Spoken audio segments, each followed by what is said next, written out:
The stack of envelopes on the table had stopped meaning anything specific to me. I knew what was in each one without opening it. The top one had a return address on Southeast Powell Boulevard. No bank name, no logo, just a P.O. box, and the words Cascade Cash Solutions printed in a font that wanted to look official and didn't quite manage it. I'd walked past their storefront enough times to know the neon sign in the window, the one that buzzed even in daylight, and the laminated rate sheet taped inside the glass like a menu. $11,000, give or take the interest that kept compounding whether I looked at it or not. I'd stopped looking at it around 8,000. 4 days. That was the number the county had stamped on the notice that came by certified mail 2 weeks back. It meant a formal eviction would land on my door in Gresham if I didn't have money in an envelope by Friday. I didn't have money in an envelope. I had a laptop open to a job board that hadn't refreshed with anything new since Sunday, and a mug of coffee gone cold enough that a skin had formed on top of it. Outside my window, the gray hush of an October morning settled over a parking lot that never had more than 6 cars in it.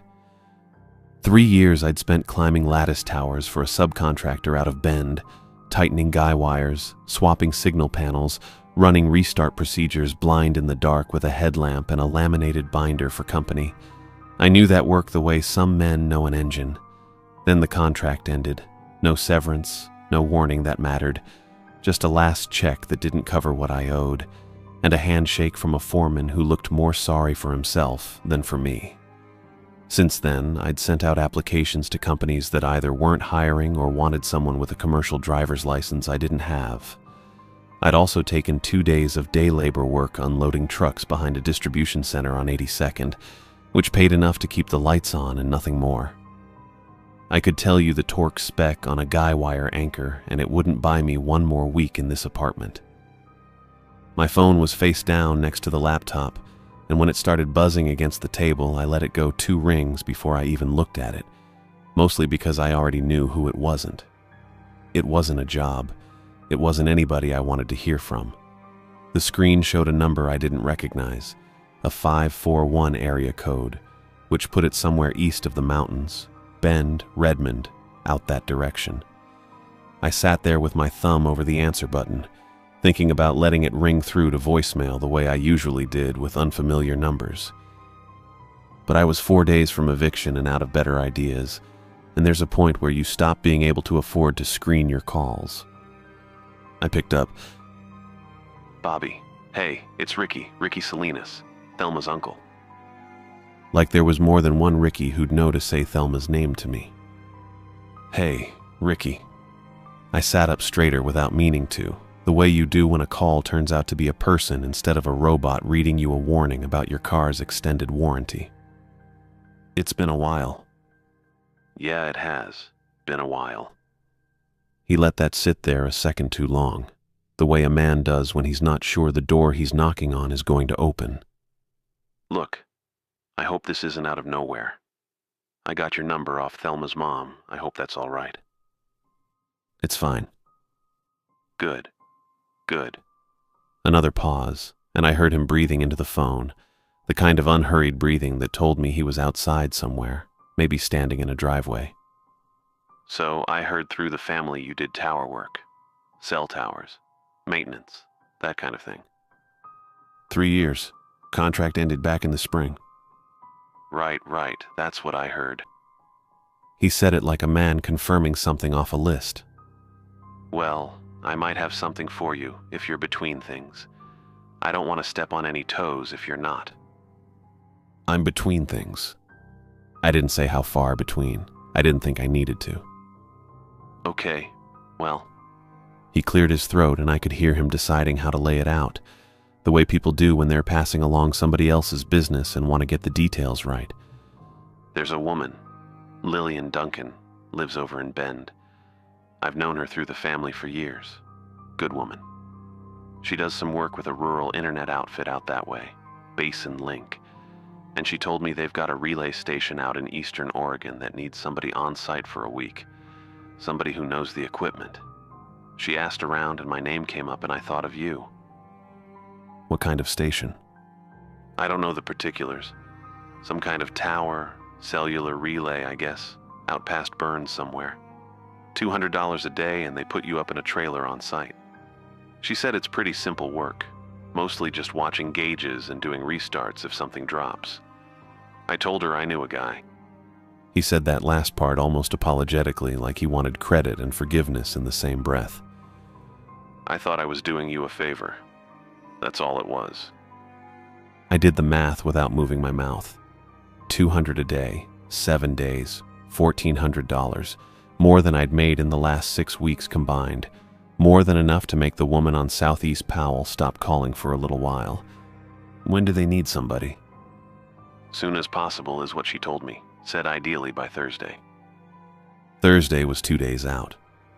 I looked at the eviction notice sitting on the counter where I'd left it, the one that gave me 4 days and change before somebody with a clipboard came and changed the locks on me, and I didn't need to look at it twice. I'll take it, I said. I can be there Thursday. Neither of us said anything for a second after that. He didn't ask if I was sure, and I didn't tell him I didn't have another option, but I think we both knew it, and we just let it lie there between us. All right, good. That's good.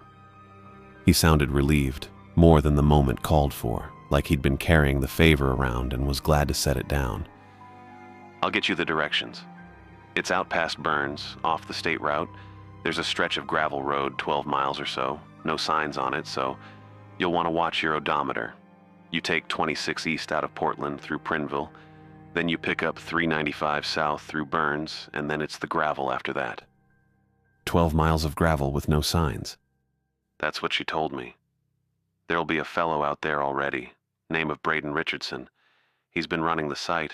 He'll hand things off to you when you get there. Okay. Okay. Good. He said it twice, the way people do when they've talked themselves into believing something is settled. I hope it works out for you, Bobby. I really do. Thanks, Ricky. I appreciate you thinking of me. He said, take care, and I said the same, and then the line went dead, and I sat there at the table with the phone face up now instead of face down. I'd never heard of Basin Link. I typed it into the laptop while it was still warm from the last dead-end job search, and the website came up clean enough. A logo that looked like it belonged to a real company. A map of eastern Oregon shaded in with a service area that swallowed half of Harney County. A contact number in a corner I didn't call. I looked at it for maybe 90 seconds, long enough to tell myself it was real, not long enough to actually find out.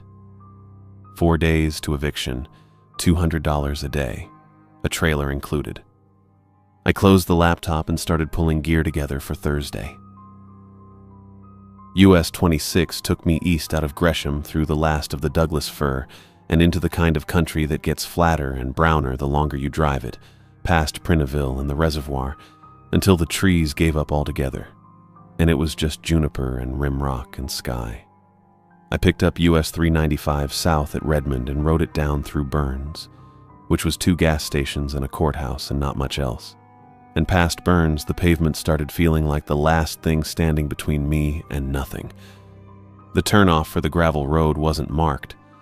Ricky had given me a mile count off the highway mile marker, and I trusted it the way you trust a stranger's directions when you've got no better option. 12 miles later, with the truck's dust trailing up behind me in the mirror and the sun already down below the rim of the hills, the road dropped into a basin, and there it was. The valley sat low and flat, ringed all the way around by walls of black rock that looked like something had cut them straight with a saw. Bunchgrass and pale alkali dirt ran out from where I stopped the truck, gray gold in the last of the light, and in the middle of all that flatness stood the tower, a lattice thing on a concrete pad, 3 guy wires staked into the ground around it like it needed convincing to stay upright. A trailer sat off to one side of the pad, 30 feet out, dark and small against all that open ground. I sat there a second with the engine running and thought about how those rock walls would swallow a cell signal whole, and how nobody driving through would ever know this place was down here unless they were looking for it. A white Chevy Colorado was parked nose out by the trailer, tailgate down, and a man was throwing the last of his gear into the bed like the truck was on fire. He straightened up when he heard me coming and lifted a hand, easy, like we'd done this before. "You're Bobby," he said. Not a question. That's right. Braden. He didn't offer his hand, just kept moving, tucking a duffel in against a cooler.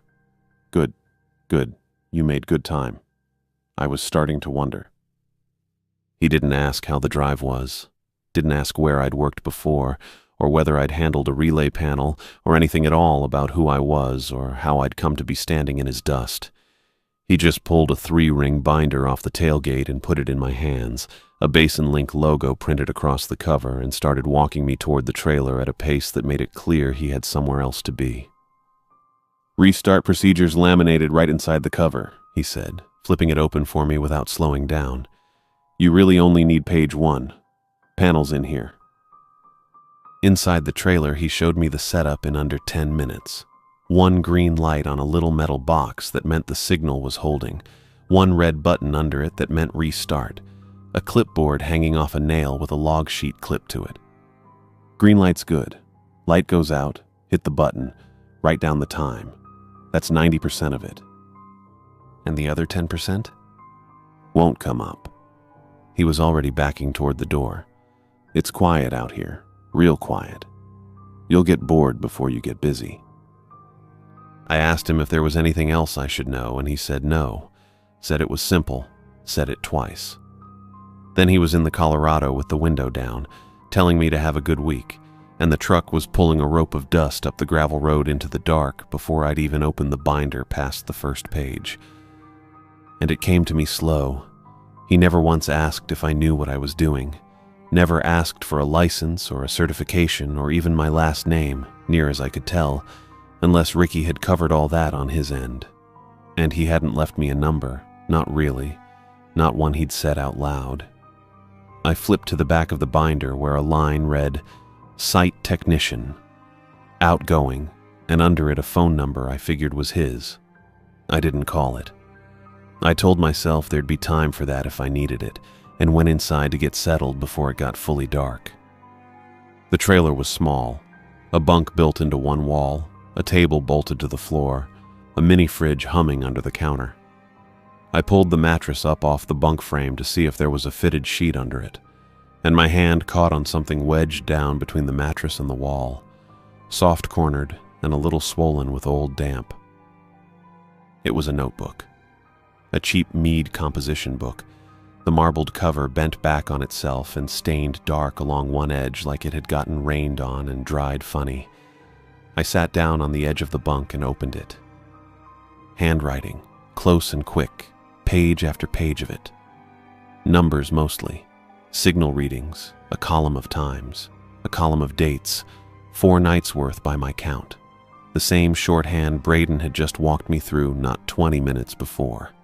Restart, 11:52. PM, hold, signal, 71. Ordinary stuff. The log I'd be keeping myself by tomorrow. Something slid out from between the last written page and the back cover and landed face up on my knee. It was a photograph, printed off a phone, grainy and dark, taken at night from too far away. It showed the tower, shot from what looked like 200 yards out across the flat, and at the base of the pad there was something. Something crouched low, gathered in on itself, pressed up against the near edge of the concrete. Dense. Dark. Big enough that whoever took the picture had felt the need to mark it. A circle drawn around it in red pen, careful, almost neat. And then, on top of that, one heavy line struck straight through the circle. An X, drawn hard enough that the pen had dug a groove into the paper. I got up and carried it to the trailer's one window, held it up against what was left of the light outside, tilted it, tried to find an edge or a shape in the mass at the base of that tower that would tell me what I was looking at. Nothing came. Just dark on dark. Something with size and something with a place to be, and no name I could put to it. I told myself I'd look again come morning, in daylight, when it would probably turn out to be nothing at all. A shadow, a trick of the lens, something Braden had gotten spooked by out here alone with too much time on his hands. I put the photograph on the little table beside the bunk and lay down without taking my boots off. Through the small window, I could see the tower standing black against the last gray of the sky, and past it, nothing. No light anywhere in that whole basin but the porch bulb over the trailer door, and beyond that, the dark closing in flat and complete on every side. I woke before the alarm, the way you do when part of you never really slept. Gray light through the small window, the tower a dark line against it, still standing right where it should be. I lay there a minute working up the nerve to look at the photograph again in daylight, and then I did, and it told me nothing more than it had the night before. Dark mass, dark ground, a red circle and a red X drawn by a man who clearly hadn't wanted to look at it twice. I put my boots on and did the 7 o'clock log. Green light on the panel, no alarm history overnight. Restart time recorded as a formality since there'd been nothing to restart. I wrote the numbers down in my own hand under Braden's, 4 nights of his readings sitting above 1 morning of mine. And then I went out to look at the base of the tower in daylight that was supposed to make the place ordinary again. There was nothing there. The concrete was pale and weathered and dusty, same as any pad that sat out in high desert sun for however many years, cracked a little at one corner. Nothing pressed into it, nothing disturbed. I walked the whole perimeter, all 4 sides, close enough that my boots left prints in the thin crust of dirt at the edge. Nothing. I stood there a while just looking at the place in the photograph where something had been crouched low against the near edge, and there was only the tower, and the guy wires running down into the ground at their 3 anchors, and the flat gray light coming up over the rimrock. The phone in the trailer rang at 7:45, that flat electronic bleat that didn't sound like it belonged in a place this quiet. Ricky. "Just checking in," he said. "How's the first night?" "Quiet," I said, which wasn't a lie exactly. "Good. That's how it's supposed to be." He told me Basin Link's people wouldn't call unless a restart failed to hold, that the landline only rang through to the relay panel itself, nothing else, and if I needed to reach anybody outside the valley, I had the satellite phone in the cabinet above the bunk for that. "Emergency services out of Burns are 45 minutes, he said, "so don't get hurt out there." "I'll try not to." "That's all it was, me passing it along," he said, like he did every time, like he needed to hear himself say it. "I thought I was doing you a favor." I didn't say anything about the photograph. I said everything was fine, and he said good, call if I needed anything, and we hung up. The binder wanted a grounds walk every morning, 3 guy wire anchors, base pad, general condition of the site. I did the anchors first, all 3 seated tight in their concrete footings, cable taut, no fraying. Then I did the pad again, and on my way back toward the trailer, I noticed the grass. It was dry bunch grass, knee-high in most places, pale gold going gray at the tips, and between the trailer and the tower it had been laid down flat in a long, curving path, like something heavy had walked the same line enough times to press it into the dirt. Not a straight line. An arc, bowing east, running from the tall grass at the edge of the valley floor all the way to the base of the pad and back again. I crouched down and put my hand flat against it. The stems didn't spring back. I went inside and wrote it up under site conditions, matted vegetation, approximate path noted, and left it at that. I didn't call it in. I told myself it could be cattle, coyotes, wind working the grass over enough seasons that it just looked that way to somebody spooked from a photograph he'd found the night before. I told myself that and didn't believe a word of it. There was a number in the binder under site technician, outgoing, and I figured that was Braden's, since nobody had given me any other.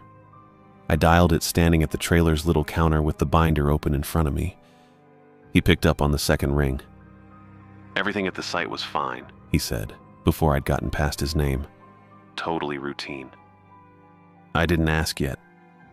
"Totally routine," he said again, faster this time, like the second one was supposed to fix something the first one hadn't. There was a pause where I could hear him breathing, or maybe just the sound of wherever he was. A road, a parking lot, something with a little wind in it. I have to go. Braden. The line went dead before I finished his name. I stood there holding the phone a second, like it might ring back on its own. It didn't. I set it down and looked out the window at the tower standing there in full daylight, ordinary as a fence post, and thought about a man who hangs up on a stranger asking him a question he hadn't even asked yet. I spent the rest of the day inside with a paperback I'd brought and didn't read more than a page of at a time. I did the noon log, the 4 o'clock log. I didn't go out again after the lights started going. The valley did what it had done the night before, which was nothing. No wind in the grass, no birds, no sound at all that I could put a name to. Just that flat basin silence pressing in from every side of the rim rock like the whole place was holding still on purpose. I checked the window twice before midnight, holding the flashlight ready but not turning it on, just looking at the base of the tower where the concrete caught what little light there was. Nothing there both times. Nothing moving in the grass. I kept the photograph on the little table by the bunk where I could see it without reaching for it, and I lay down with my boots still on, same as the night before, and stared at the low ceiling a long while before my eyes gave up and closed. I gave up on sleep a little after 5 and sat up on the edge of the bunk. The 3 pale scrapes in the concrete were already starting to fill in with grit by the time I'd photographed them a second time. I picked up the binder off the little table because it was there and because I needed something to do with my hands. And this time I didn't just flip to the laminated restart page in the front. I went through it cover to cover. Basin Link's logo sat on the front in blue block letters, the same logo I'd seen stitched onto vests and stamped on invoice folders, back when I was climbing towers outside Redmond for a contractor who did their line work. I'd handled enough of their paperwork to know the shape of it without thinking, the way you know your own signature. I held the binder up to the window light and looked at that logo a long time. The letters were close enough that I'd walked past it 3 times already without stopping. But the spacing between the B and the A was too tight, and the font had a squared-off foot on the L that the real one didn't have. I set the binder down and got my phone and looked up Basin Link through the state's registered utility database instead of trusting anything printed on that cover. Found a number listed for their network operations desk. Called it. A woman picked up on the 3rd ring, polite, unhurried. I gave her the relay station, the county, the coordinates I had off the trailer's panel sticker. She checked. She checked again. She said Basin Link didn't operate a site anywhere in a valley in Harney County, didn't have a maintenance contract anywhere in eastern Oregon this quarter, and had no employee or contractor on file by the name of Braden Richardson. She said it all the way you'd read out a grocery list, no hesitation in it anywhere, and thanked me for calling if there was anything else. I sat there with the phone still against my ear after she'd hung up. I called Ricky. He picked up fast, like he'd been holding the phone waiting on something too. She handed me a printed job sheet with the Basin Link header on it, he said, when I asked him again where all this had come from. Lillian Duncan. I've known her through Thelma's family 5-6 years now. Seen her at every barbecue, every holiday thing they do out in Bend. She handed it to me right there in the yard in August. I had no reason to question it. I asked him to tell me what she looked like because I needed to hear him say it out loud. 50s, heavyset, gray hair, cut short. She's got a scar along her jaw, left side. Why? I told him I'd call him back. It didn't take long to find her. The Bend Bulletin had run an obituary 14 months back for a woman named Lillian Duncan, 61, died of a stroke, survived by a list of relatives I didn't recognize. The photograph they ran with it was a woman with short gray hair and a scar along her jaw, smiling for the camera, and she had been dead for well over a year. I put the phone down on the table and looked at the trailer's landline sitting there in its cradle, the one that only ever rang through to the relay panel. No dial tone on it, no way out through it at all. I'd known that since the first night and hadn't thought much of it. I thought about it now.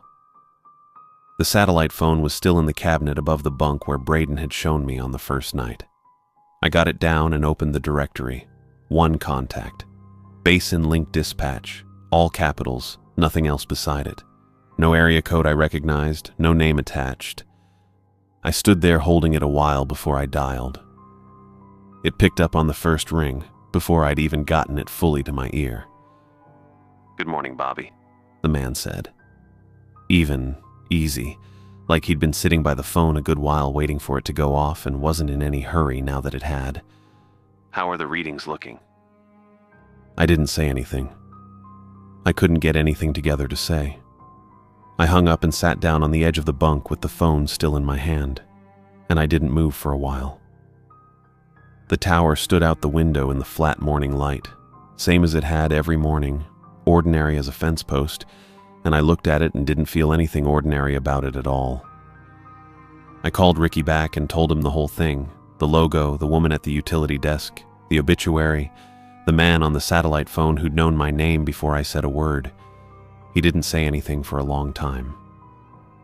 "I don't understand how any of it is possible," he said finally, and his voice had gone thin in a way I hadn't heard from him before.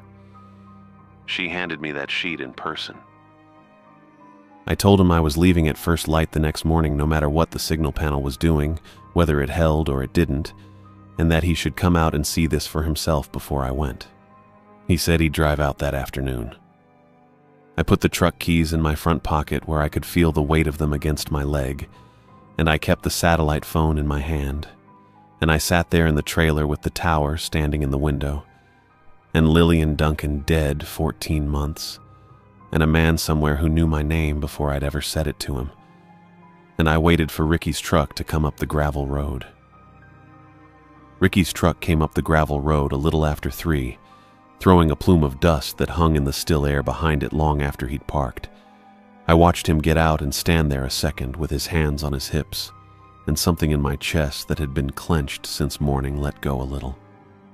He walked the pad first, checked all 3 guy wire anchors, gave each cable a tug, crouched down at the base and ran his hand along the concrete like he was checking for a draft. He came back up and dusted off his knees. "I walked the whole pad," he said. "There's nothing here that concerns me." I wanted to tell him that wasn't the point, that concern wasn't really the right word for what I'd seen, but I didn't say it yet. It was enough for a minute, just to have another person standing in the grass with me who wasn't looking at me like I'd lost something. We ate at the little table in the trailer, canned chili I'd heated on the propane burner, and I put my phone down between us with the obituary pulled up and the photograph of the binder's logo next to it, and Ricky looked at both a long time without saying anything. "I've known Lillian Duncan for years," he said finally. "Through Thelma's family, she's referred work before. I had no reason to question it." He said it slow and careful, the way you'd carry 2 full glasses across a room without wanting to spill either one. He looked at the obituary again. He didn't say anything else. At 11, he said the metal walls were killing the signal, and he'd step out to try Thelma on the satellite phone, let her know he'd made it out fine, and he went out and pulled the door shut behind him. I heard his voice through the metal, low, a few words I couldn't make out, and then nothing. I gave it a minute, then another. At 4 minutes, I got up and opened the door. He was standing about 20 feet out, right at the edge of where my flashlight beam gave up and the dark took over, facing away from the trailer, not moving at all. "Ricky." My voice came out flatter than I meant it to. He turned around and walked back in like nothing had happened, brushing past me into the trailer, and he said the call had dropped. That's all it was. And could I get him some water? There was something a half step behind about him, blinking too slow. I got him the water. I didn't push it. He took the bunk. I told him I'd sleep in the truck, told him it was just habit, which wasn't true. I'd never once slept in a truck in my life, and he didn't ask any more about it. I locked the doors from the inside and sat there with the seat back and the window cracked and watched the trailer window until my eyes gave out on me somewhere past midnight. I came up out of it at 3 with my neck stiff and a bad feeling already sitting in my stomach before I even looked. The trailer window was dark. I looked anyway, at the bunk through the gap in the curtain, and the bunk was empty. I got the satellite phone off the dash and went to the trailer, and I didn't call his name yet. I just opened the door and looked toward the tower, and there he was, standing at the base of the pad, facing the tower structure dead on, not moving, same as the shape in Braden's photograph had not moved. "Ricky." I said it louder this time. He turned around slow, and he came back across the grass toward me, with his arms hanging a little wrong at his sides, and when he got close enough that I could see his face in the flashlight beam, it was empty. "Ricky, what are you doing out there?" "I heard a noise," he said. "I went to check it." Then he stopped and looked down at his own feet like he was checking that they were the ones that belonged to him. "I don't remember getting up. I don't remember walking out here." I got him inside and sat him down at the little table and put the water in front of him again, and he wrapped both hands around it without drinking any of it. He wasn't panicking. That was almost the worst part. He was just hollowed, quiet, staring at a spot on the table that wasn't anything. I didn't tell him about Braden yet. Didn't tell him about the 4th night, the scrapes in the concrete, any of it. There wasn't a way to say it that would help either one of us right then. "Stay inside," I told him, "till morning." He nodded and didn't say anything else. I sat across from him at that table with the tower standing dark and ordinary through the window behind his shoulder, and neither one of us closed our eyes again. The panel changed at 1 in the morning. I was still at the table, still watching Ricky's shoulders rise and fall in the bunk, when the green light dropped out. I hit restart the way the binder said. Nothing. I hit it again. Nothing. 3rd time, same. The 4th time I hit it, the panel let out a sound I hadn't heard before. Not the alarm tone, not the recovery chirp. A flat, continuous note that didn't rise or fall or stop. It just kept going, steady as a held breath, filling up the whole trailer with it. I got the binder down and found the page again, even though I already knew what it said. If remote restart fails to hold after 4 attempts, physically check the base connection at the tower. I read it twice, like reading it again might change it. Ricky didn't stir. I stood over him for a second, listening to him breathe, and then I put the truck keys in my front pocket and picked up the flashlight and went outside.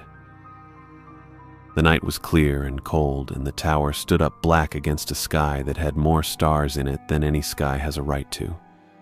I walked the path across the flat, my boots loud in the quiet, the flashlight beam swinging ahead of me in a small circle of grass and dust. At the base of the pad, I crouched and popped the junction box open. The cable sat exactly where it belonged, seated tight, no corrosion, no play in the connector. I closed the box and stood there a second, looking at nothing, and turned back toward the trailer. The lights went out, not flickered, not dimmed, out all at once, the way a room goes dark when somebody pulls the plug from the wall, and the trailer that had been a small, warm shape in the dark became just a shape. I brought the flashlight up and put it on the doorway. Something was standing in it. The residual light from the windows behind it laid a pale gray wash across the inside of the frame, and against that wash it was only an outline, a silhouette, tall enough that the top of its head nearly touched the frame above the door. The shape of the head was wrong. Not wrong the way an animal's head is wrong for a person's shoulders. Wrong the way a drawing is wrong when someone's copied a face from memory and gotten the proportions almost right and not quite, so it sits in your eye like a splinter you can feel but can't find. It didn't move. It didn't come toward me. It just stood there in that doorway, patient, unhurried, like it had all the time it needed, and my legs went weak just watching it. I ran for the truck. I don't remember deciding to run. I remember the door handle cold in my hand and the seat under me and the key going into the ignition. and I remember turning it and getting nothing. Not a click, not a groan, nothing at all. I got out and popped the hood. The battery was gone. Not smashed, not torn loose. Gone, clean, the tray empty and the terminal sitting there with nothing on them, like somebody had unbolted it and lifted it out and set it aside somewhere I wasn't going to find it. I looked back at the trailer. The doorway was empty now. It was standing at the base of the tower instead, facing the structure with its back to me, the way it had stood there on the 4th night before, and it did not turn around. It just stood there facing that lattice of steel like it was waiting for something out of it, or listening to something in it, and it didn't so much as shift its weight while I stood there with the flashlight shaking in my hand. I ran. I took the gravel road north because it was the only direction that led anywhere, and I didn't look back once. Not at the tower, not at the trailer, not at whatever was or wasn't still standing at that pad. I had the satellite phone in one hand and the flashlight in the other, and I ran until my lungs burned, and then past that, my boots skidding on loose gravel, the dark basin walls rising up pale gray on either side of me like the inside of a bowl I couldn't climb out of. I don't know how far I got before I saw the headlights. 2 miles, maybe. Long enough that my legs had stopped being legs and turned into something I was just borrowing. The lights came around a low rise ahead of me, swinging wide, and I stood in the middle of the road and put my arm up into the beam of them so whoever it was wouldn't run me down without meaning to. The truck slowed and stopped. A Ford, dust-caked. A man behind the wheel broad enough to fill it. I didn't wait for him to ask. I went around to the passenger side and got in. "I need to get to Burns," I said. He looked at me for a second, just a second, taking in whatever it was he was seeing, sweat and dirt and whatever my face was doing that I couldn't feel it doing. And then he didn't ask me anything at all. He just put the truck back into gear. And I sat there in the passenger seat of Maurice McLaughlin's truck, breathing too hard to talk, watching the headlights sweep the gravel road north while the whole basin fell away behind us into the dark. The Harney County Sheriff's Office sat low and square on West Monroe Street, a building that looked like it had been built to be forgotten, and I sat in a plastic chair in front of a deputy's desk for the better part of an hour telling him things I knew he had no framework for believing. He didn't stop me.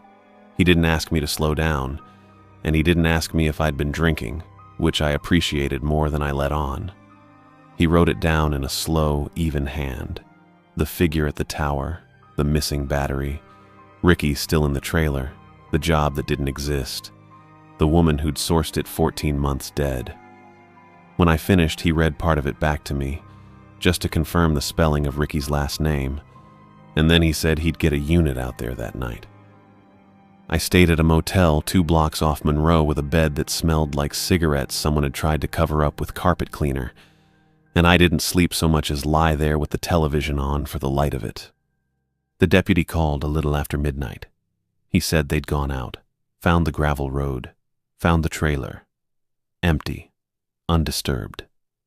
The signal panel was running clean, green light steady, nothing wrong with it at all. My truck was sitting where I'd left it and the battery was back in it, seated correctly, terminals clean, like it had never left. No sign of forced entry anywhere. No sign of Ricky. His car, the car he'd driven out in, was gone. I didn't have anything to tell him that would explain any of that, and I said so. He said they'd file the report and follow up. Ricky called me the next morning from his own number. His voice had a flatness to it I hadn't heard from him before, like something had been sanded off it overnight. "I woke up in the trailer around 4, he said. "I was alone. I got in my car and I drove home. I don't remember anything after I laid down in that bunk." "You don't remember me waking you up," I said, "standing at the tower?" "No." "Ricky, I don't want to talk about this anymore," he said, and there wasn't any anger in it, just a door closing, quiet and final, and then he hung up before I could say anything else. It took me 3 days to find Braden Richardson. A guy I used to work with out of Bend, a rigger named Delacroix, knew him from a job in Klamath Falls and gave me a number. I called it, not really expecting him to pick up. He did, on the second ring, the way he'd picked up the last time. "I stayed 4 nights, he said, before I'd asked him anything close to that. "I saw it on night 2. Saw it again on night 3. 4th night I woke up outside, standing at the base of the tower. I don't know how I got there. I don't remember leaving the trailer at all." That happened to Ricky too. He didn't say anything to that. I heard him breathing on the other end, and then he kept going. "Morning of day 5, I went to load the truck and get out of there, and the gate at the end of the gravel road was padlocked from the outside. That lock wasn't there when I drove in. I climbed the fence and walked out to the highway and flagged somebody down. I never went back for my gear. I don't care what's still sitting in that trailer. It can stay there." I let that sit for a second, and then I asked him the thing I'd been carrying since I found the photograph wedged in the back of that notebook. "Why'd you cross it out? The circle. You drew it, and then you crossed it out." He was quiet long enough that I thought the call might have dropped. "I circled it because I wanted to know what it was," he said finally. "And I kept looking at it, kept staring at the shape of it, and I started to think I was beginning to recognize it. Not the species, not the category, something more specific than that. Something that felt like it was becoming familiar, and that scared me a lot more than not knowing did. So I crossed it out, so I'd stop looking." I told him I understood, though I didn't, not really, and he said he had to go, and the line went dead the way it had the first time I'd called him. I set the phone down on the motel bedspread and sat there for a while with my hands flat on my knees, and I did not pick the photograph up off the little table where I'd left it, and I did not turn it over, and I did not look at the shape in it again.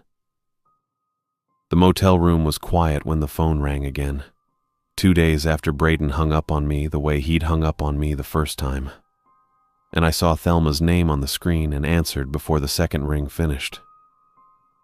"Bobby." Her voice was thin, pulled tight at the edges. "Someone came to my door." I sat up on the bed. "When?" "An hour ago, maybe less." She stopped, and I heard her breathing on the line, the kind of breathing people do when they're trying to slow it down on purpose. "A woman. She knew your name. She said she understood you'd been hired for a job in Oregon, and she wanted to know if you were back safely." "What did she look like?" "She was in her 50s, heavy-set, gray hair, cut short." Another pause, longer this time, and I could tell she was making herself get through it in order, the way you do when you're trying to hold on to the details before they slip. "There was a scar along her jaw, the left side." I didn't say anything. I didn't trust what would come out if I opened my mouth right then. "She smiled when she asked if you were safe," Thelma said. "And then she left before I could answer. She didn't wait. She just turned around and went down the stairs like she'd already gotten what she came for."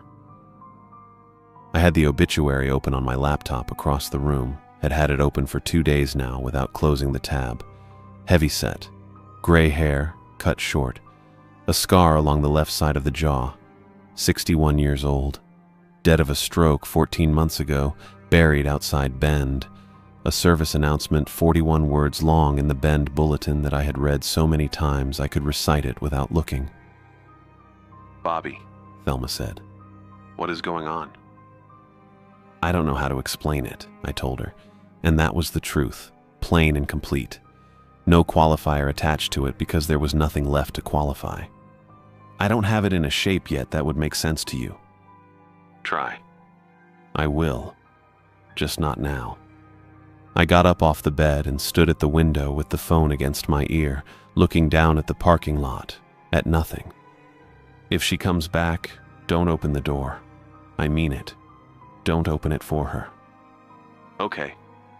"Call me the second you see her. Doesn't matter what time it is." "Okay," she said again, and her voice cracked a little on the word, and I heard her not ask me the thing she wanted to ask, which was whether I was in danger, and whether that meant she was too. And I didn't offer it because I didn't have an answer that wouldn't make it worse. We hung up. I sat back down on the edge of the bed. The job had never existed. Ricky had gotten it from a woman he'd known through family gatherings for years, had eaten barbecue with, had trusted. And that woman had been in the ground 14 months before she handed him a printed job sheet with a fake letterhead at a party in Bend. The man on the satellite phone had known my name before I said a word, had asked about the readings like he already knew the answer. The thing at the base of the tower had used that basin for 4 nights running, had left a handprint on a door and 3 scrapes in concrete that closed themselves over with dust and weather within a day. And now a face that belonged to a dead woman had stood in a doorway in northeast Portland, 180 miles, and God knew how many years from where I'd seen its name in a newspaper, and smiled at Thelma and asked after me, and left without needing to hear the answer. I thought about Braden circling that shape in red pen and then crossing it out, and what he'd said about starting to recognize it. Something more specific than the species or the category, something that scared him more than not knowing did. I understood it now in a way I hadn't when he said it. Some things get worse the closer you get to naming them. Not because the name is dangerous, because naming a thing means you've spent enough time looking at it that it's started looking back, and you don't get that time back once it's spent. I didn't call anyone else. There wasn't anyone else to call who wouldn't ask me questions I couldn't answer without sounding like a man who needed to be talked down from something. I sat on the edge of the motel bed with the phone still warm in my hand, and the room was quiet. The particular quiet of a place with the television off and the heater not yet kicked on. No cars outside, no voices through the wall. It was the same quiet as the basin at 2 in the morning. There was a sense of something listening back.